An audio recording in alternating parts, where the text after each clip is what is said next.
সম্মানিত শিক্ষার্থী বন্ধুগণ, আসসালামু আলাইকুম ওয়া রাহমাতুল্লাহি ওয়া বারাকাতুহু।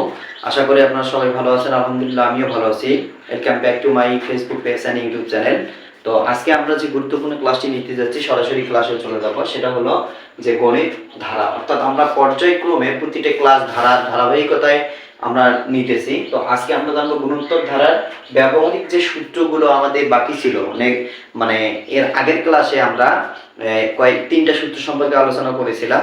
আজকে আমরা দুইটা সূত্র সম্পর্কে আলোচনা করব। তার আগে এই গুণোত্তর ধারার যে রাশিগুলো থাকে, এই রাশিগুলো সম্পর্কে একটু পরিচিত হব, যদিও এর আগে আমরা অনেকবার পরিচিত হয়েছি।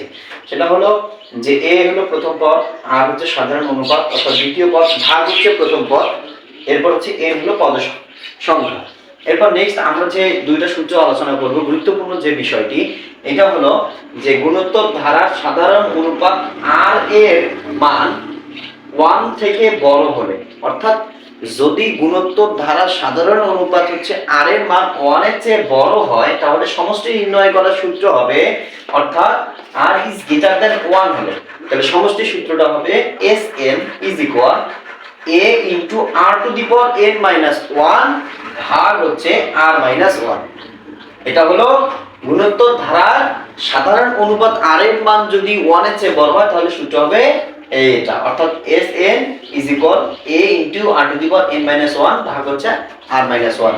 নেক্সট, গুণোত্তর ধারার সাধারণ অনুপাত r এর মান 1 থেকে ছোট হলে, অর্থাৎ আগেরটা ছিল আমাদের 1 থেকে বড় হলে, এইটা আমরা জানবো হচ্ছে যে 1 থেকে যদি r এর মানটা ছোট হয়, অর্থাৎ r is less than 1 হলে, r is less than 1 হলে, তাহলে সমষ্টি নির্ণয়ের ক্ষেত্রে সূত্রটা দাঁড়াবে হচ্ছে Sn is equal a into 1 minus r to the power n ভাগ হচ্ছে 1 minus r, অর্থাৎ এটার সম্পূর্ণ বিপরীত একটা রাশি, অর্থাৎ বিপরীত একটা সূত্র।